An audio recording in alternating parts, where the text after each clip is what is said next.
हरे कृष्ण. भगवद्गीता अध्याय 1 अर्जुन विषाद योग श्लोक 3.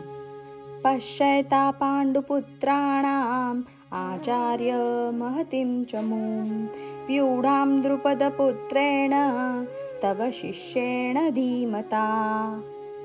पश्य पहा एतां ही पांडुपुत्राणां पांडूच्या पुत्रांची आचार्य हे आचार्य महतीं विशाल चमम सैन्यदल सेना व्यूढाम व्यूहरचना द्रुपदपुत्रेण द्रुपदाच्या पुत्राने तव तुमच्या शिष्येण शिष्याने धीमता अत्यंत बुद्धिमान. हे आचार्य तुमचा बुद्धिमान शिष्य द्रुपदपुत्र याने कौशल्याने रचिलेली ही विशाल पांडव सेना पहा. तात्पर्य. राजधुरंधर दुर्योधनाला आपले श्रेष्ठ ब्राह्मण सेनापती द्रोणाचार्य यांच्या चुका दाखवून द्यावयाच्या होत्या. द्रौपदीचे पिता द्रुपद यांच्याशी द्रोणाचार्यांचे राजनैतिक कारणावरून भांडण झाले होते. या भांडणाचा परिणाम म्हणून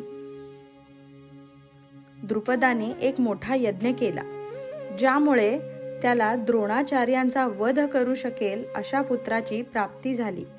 द्रोणाचार्यांना याची पूर्ण जाणीव होती आणि तरी सुद्धा उदार ब्राह्मण या नात्याने त्यांनी आपल्याकडे सैनिकी शिक्षण प्राप्त करण्यासाठी सोपविण्यात आलेल्या द्रुपदपुत्र दृष्टद्युम्नला स्वतःकडील सर्व प्रकारच्या युद्धकला शिकवण्यात मुळीच संकोच नाही केला. आत्ता कुरुक्षेत्रावरील युद्धभूमीमध्ये दृष्टद्युम्नने पांडवाची बाजू घेतली होती. त्याने द्रोणाचार्यांकडून प्राप्त झालेल्या युद्धकलेनुसारच पांडव सेनेची व्यूहरचना केली होती. द्रोणाचार्यांनी युद्ध करतेवेळी कोणत्याही प्रकारची तडजोड न करता दक्ष राहावे म्हणून दुर्योधनाने त्यांची ही चूक त्यांच्या लक्षात आणून दिली. यावरून त्याला हे देखील दाखवून द्यावयाचे होते की पांडव हे द्रोणाचार्यांचे प्रिय शिष्य असल्यामुळे पांडवांविरुद्ध युद्ध करताना त्यांनी कोणत्याही प्रकारचा पक्षपात करू नये. विशेषतः अर्जुन हा त्यांचा बुद्धिमान आणि सर्वात प्रिय शिष्य होता. अशा प्रकारचा सौम्यपणा युद्धात पराभूत होण्यास कारणीभूत ठरू शकतो असेही दुर्योधनाने सूचित केले.